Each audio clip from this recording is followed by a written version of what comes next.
Kita semua sedang mengalami pandemi corona. Lebih dari 150 negara di dunia mengalami pandemi corona. Salah satunya adalah negara kita, Indonesia. Banyak sekali dari antara kita yang kena PHK. Banyak sekali dari kita yang akhirnya tidak bisa bekerja lagi. Banyak perusahaan yang pada ujungnya harus mem-PHK perusahaan karena tidak bisa menggaji. Saya mau sharing sesuatu dengan rekan-rekan bahwa setelah pandemi corona ini berakhir, akan terjadi sebuah revolusi industri yang cukup besar. Bahwa banyak perusahaan yang dulunya mempekerjakan banyak karyawannya, mulai berpikir bagaimana caranya supaya kita menghemat karyawan. Kita menghemat jumlah tenaga kerja dalam perusahaan atau kantor mereka. Akibatnya, setelah pandemi corona ini, kita akan semakin sulit untuk mencari pekerjaan. Cerita tentang PHK bukan sebuah cerita yang baru. Karena pada saat Indonesia mengalami krisis yang namanya PTDI sempat bangkrut.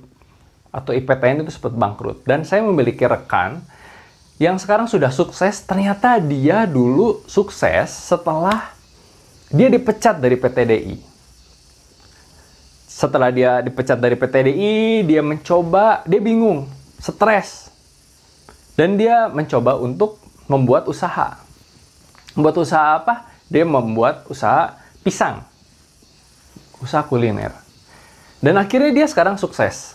Dia memiliki banyak outlet, dia bahkan memiliki rumah, memiliki mobil, yang kalau dia pikir pada saat dia dulu bekerja di PTDI, dia tidak akan pernah mendapatkannya.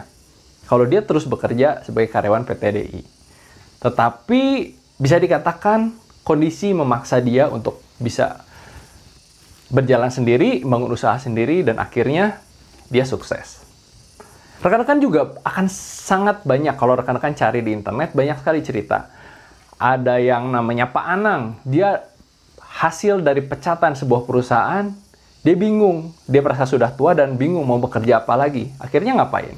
Dia coba bisnis boneka, dan ternyata omsetnya ratusan juta.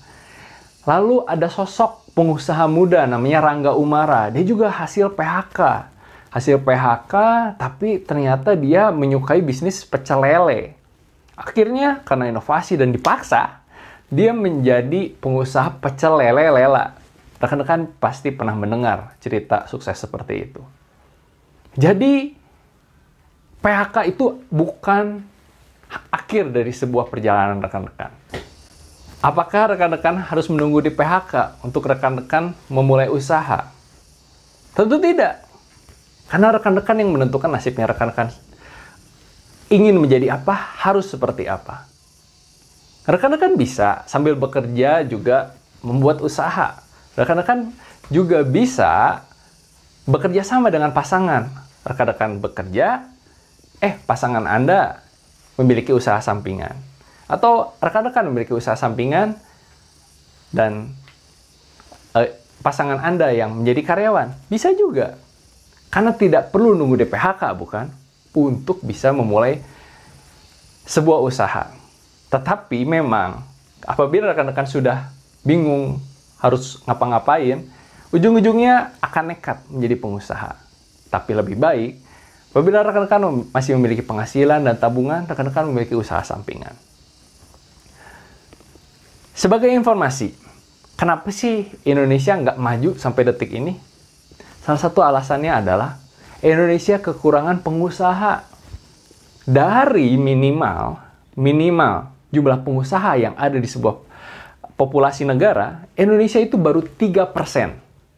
Dari minimalnya yaitu 13%. 13%. Indonesia baru punya 3% pengusaha.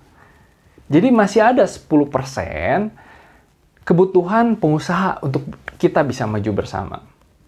Dan dari sisi lain, rekan-rekan juga bisa menilai bahwa masih banyak peluang yang bisa kita ambil. Persaingan belum seketat di luar negeri. Sebagai informasi, di Singapura sudah 24%. Sangat ketat. Sangat ketat sekali untuk bisa menjadi seorang pengusaha. Di Indonesia sangat dilonggarkan. Pajak dilonggarkan, perizinan sangat dilonggarkan. Karena Indonesia masih butuh sangat banyak pengusaha. Apakah Anda ingin menjadi seorang pengusaha? Paling sederhana, apabila rekan-rekan takut untuk memulai, paling sederhana, belajarlah jadi dropshipper. Kenapa? Karena rekan-rekan tidak perlu belajar tentang produksi. Rekan-rekan tidak perlu belajar tentang teknik pengiriman. Menjadi seorang dropshipper, rekan-rekan hanya fokus pada marketing. Dan saya harus memberikan sebuah rahasia. Marketing adalah ujung tombak dari semua perusahaan. Pasti rekan-rekan sudah tahu. Jadi, sebelum rekan-rekan membuat usaha sendiri, rekan-rekan membuat bisnis sendiri, ada baiknya rekan-rekan mulai dengan belajar marketing. Yaitu menjadi dropshipper. Fokus pada marketing. Apabila rekan-rekan sudah jago dalam marketing, apabila rekan-rekan sudah mengerti teknik marketing yang baik, pada saat rekan-rekan memiliki produksi, rekan-rekan memiliki produk sendiri, rekan-rekan sudah tahu gimana caranya jualan. Nah, tetapi tentu saja tidak mudah mencari produsen atau partner dari dropshipper yang bonafit. Oleh karena itu, saya sarankan supaya rekan-rekan memilih sebuah dropshipper, sebuah perusahaan yang bisa memenuhi kebutuhan produksinya rekan-rekan. Pastikan perusahaan itu bonafit. Perusahaan itu sudah memproduksi dengan reputasi yang baik dalam jangka waktu yang lama. Hati-hati. Apabila rekan-rekan menjadi dropshipper sebuah perusahaan dan perusahaan itu tidak bisa memenuhi janji atau tanggung jawabnya, nama rekan-rekan yang buruk. Oke?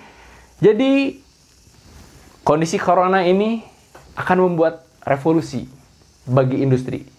Apabila rekan-rekan masih diam begitu saja, rekan-rekan masih terpuruk, merasa di PHK, rekan-rekan masih bingung karena saya harus menjadi karyawan dan hanya digaji pas-pasan, rekan-rekan harus berubah juga. Rekan-rekan harus ikut berevolusi.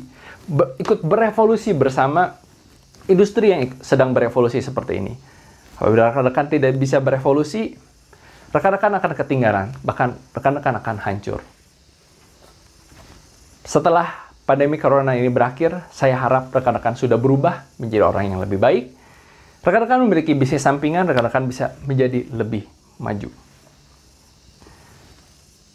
Saya Roy Biantoro dari asaronline.com.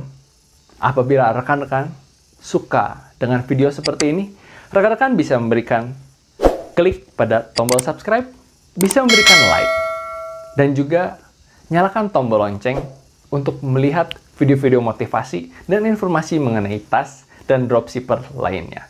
Sampai ketemu di video selanjutnya.